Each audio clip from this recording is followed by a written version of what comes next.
Hello, hello, hello, hello, Sean Brady, coming again with the one, the only, Dale Kreienkamp, author extraordinaire of the book, How Long, O Lord, How Long?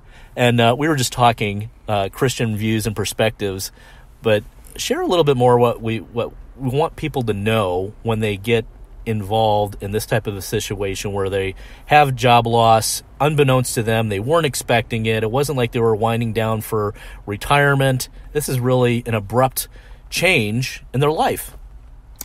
Yeah, so first, Sean, I tell people you're not alone, and that's when I share with them some of the numbers. So again, in this country, over 21.6 million people a year become unemployed and didn't choose to be. So you're not alone. You're one of many people who are going through a situation like that.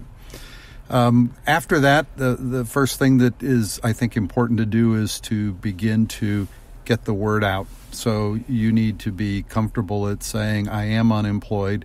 And so get that out through an email, through your Facebook, through your LinkedIn. You need to let your network of people know that you're unemployed and that you're looking. That becomes very important for people to be able to help you. Once they know you're unemployed, they can help. Now, Dale, you help, I know you speak on this subject all over the country and certainly help companies that are, they have to take on this type of transition where they might need to cut a significant amount of their workforce. What are other things you encourage the corporations to do instead of, you've been an HR consultant and executive for decades, so you've seen a lot of these things. What are things that the corporations can do? So I think when corporations get into this situation, they tend to wait until they have all the answers before they move forward. And I think it's important to start letting people know up front as soon as you're aware that we're going to have a downsizing. And so can we do that one again? No, we're going to keep going. No. But it's almost like ostracizing the corporation, right? And so one of the things I want to point out is just like the employees when they come to the job loss, don't stick your head in the ground about this. The corporation knows it's almost like the open book management theory where we're sharing our books with the employees and everybody knows what's going on. So why not have that be an upfront thing? It's like, hey, here's what's going on. Here's why we're doing what we're doing. Let's gear you up to have the next transition in your life so it's not such an abrupt change. And you actually, and I always believe that, hey, the follower of the body of the corporation always follows leadership. And so I think corporations have two audiences that they deal with. So first of all, they're dealing with the employees that they're going to let go. Yes. They're saying goodbye to them. And so how do we tell them? How do we prepare them? How do we provide resources for them to move on? But then their other issue is we've got a group of people that are still here working.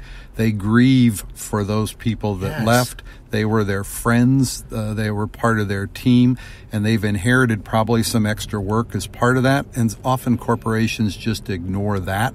And so in order to move forward, the organization has to be able to deal effectively with both. So the people that are surviving need to know that you took care and you dealt appropriately with my friend whose job was gone, but now you need to acknowledge what's going on in my world, which is I've got some pain, I've got some concerns, and how do I move forward becomes important. So how can corporations deal with both of those well?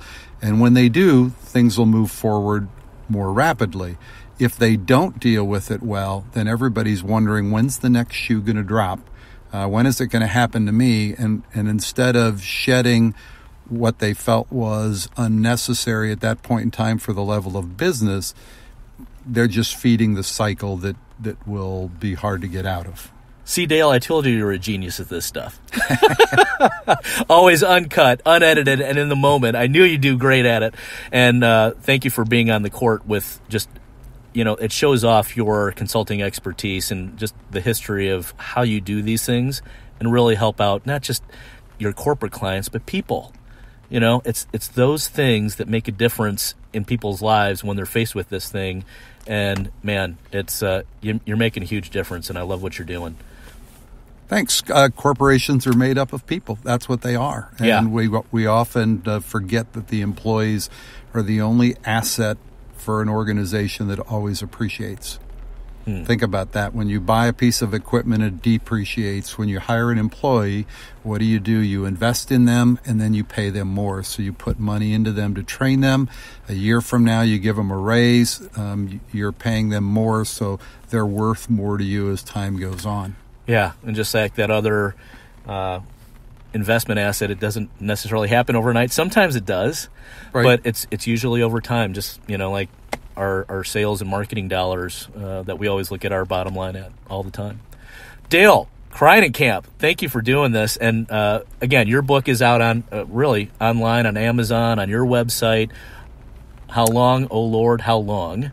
Where else can they find it? You had a special URL. Yeah, please check out our website, howlongolord.org, howlongolord.org. And that's a great place to pick up the book. And then in addition to that, we've got some other resources that are there to support people going through those career transitions.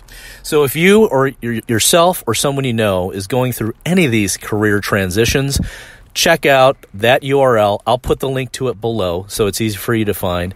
And absolutely, Dale Kreienkamp, always a pleasure being with you. Thank you, Sean. All right. See you guys real soon. Isn't this cool? That's good stuff. Great stuff. We love this stuff.